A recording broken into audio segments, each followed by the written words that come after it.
Hello, welcome back to my kitchen. As per a request, I'm making spaghetti bolognese today. I got this request from a subscriber called Hassan. I hope I pronounced that right. And as with any good meaty bolognese, we're going to start off by chopping an onion. We're going to dice it up. And this is the equivalent of one medium to large onion for around 500 grams of beef mince. And when this is nicely chopped up, we're going to proceed with caramelizing these, softening them up, ready for the beef. When you have diced your onion, add a little olive oil to a pot over a medium to medium-high heat and add your onions. You're going to cook these for around 4 to 5 minutes or just until they've softened up a little. And what I like to do is add a little sprinkle of salt just to help draw out some of the moisture from the onions and help them soften faster, and pop a lid on. Whilst my onions soften, I'm going to prepare the rest of the vegetables I'm going to add by peeling some mushrooms. I like to peel them instead of washing them just to help them stop getting soggy. And you can just grab a little bit of the flesh, the skin or the peel around the edge, and you'll notice when you peel one section, the rest just comes off really easy. Plus, you might also find it satisfying. I know I do. And the mushrooms are optional, and I know a lot of you maybe don't like mushrooms. I promise you, in this dish, you won't be able to taste them. It just gives a really nice deepness to your bolognese. And if you slice them thin enough and fry them off before you add it to the sauce, you're not going to get that rubbery texture that you can get from mushrooms. I promise you, my sister is a big mushroom hater and she still loves my bolognese. It just doesn't taste like mushrooms. When my mushrooms are peeled, I like to slice them really nice and thin. You want them thin so that they don't take on that rubbery texture that can happen. Can you see? Really thin. In a separate frying pan, I've melted just over a tablespoon of unsalted butter, and I'm going to fry my mushrooms in here. It's going to look like a lot of mushrooms, but these are going to shrink down to probably less than half the size. Plus, this is also a good cheap way to bulk out your bolognese without using loads of extra meat. I also like to have a little bit of bell pepper in my bolognese. So I'm going to dice this up as well. Just cut off the edges. And this just leaves you that middle part that nobody wants over there. You can scoop out this membrane. And then what I like to do is just slice it into strips. And then dice it up.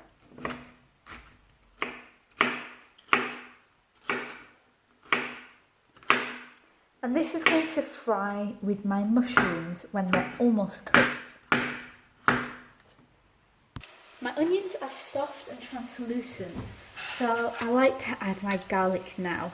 I'm using garlic paste simply because I have to use it up, and I'm adding the equivalent of 4 fresh cloves of garlic. Mix that in and give it a minute to cook off the rawness of the garlic. When the raw garlic has been cooked off, you can now add your meat. I'm using half a kilo of beef mince, good quality, and I just like to break it up as much as I can. And what you're going to do is brown this meat off and keep giving it a little shove like this, just to break up that meat. You don't want to be left with clumps in your bolognese. My mushrooms have had a chance to cook a little. You can see how much it's reduced. The butter and the liquid from the mushrooms has pooled. We're not going to get rid of that. And I like to add a little bit of garlic to my mushrooms as well. The equivalent of 1 clove of fresh, some dried parsley, and salt and pepper to taste. I like to add the seasonings when the mushrooms have cooked down because they're going to reduce so much. And then when the mushrooms are almost finished cooking or they've reached this stage, you're going to add your peppers. going to throw my diced peppers in. And your peppers are only going to cook with the mushrooms for a minute. I don't want the red peppers to be soft. They just want to take on some of the flavour from the mushrooms and that buttery sauce. When your peppers have had a minute or two to cook with the mushrooms, I'm going to take this off the heat, and reserve it until later when it will be added to the bolognese. You can see that I'm constantly moving this meat around, well, every now and again, just to keep it from clumping together and keep those pieces nice and small. When your meat has browned, I like to add my salt and pepper. I like to add it at this stage because when I add it too soon, it brings out all that moisture in the beef. I used beef that had around 20% fat, but you can always use something that's more lean. And when my meat has browned, I like to add my tomatoes. I'm using chopped canned tomatoes. Let's start with a can and see how far that takes me. And mix that in. And I think I'll use half another can. So I'm adding another half can of chopped tomatoes. And mix that in. And what I'm going to do is I'm going to bring this up to boiling point and then reduce it to a really low simmer, just to give those tomatoes a really good chance to cook down and become really nice and just deepen this dish. Whilst this comes to a boil, I'm going to start adding some of my seasonings. I like to add a good teaspoon or two of sugar, which might sound strange, but tomatoes are very acidic, and the sugar just helps to combat that a little bit. Mix that in. I'm also going to add about a good teaspoon of dry oregano and around half a teaspoon of Italian mixed herbs. Along with that, I like to add another good teaspoon of dried parsley. We're going to mix that in. I like to add it quite early on just so it can really infuse into that sauce. And of course, towards the end of cooking, when this is reduced down, you taste it again and see if the seasonings are right for you. Another ingredient that I love to add to my bolognese, which might sound really strange, is Worcestershire sauce. It might not be the most authentic ingredient, but I like to add a few dashes of this.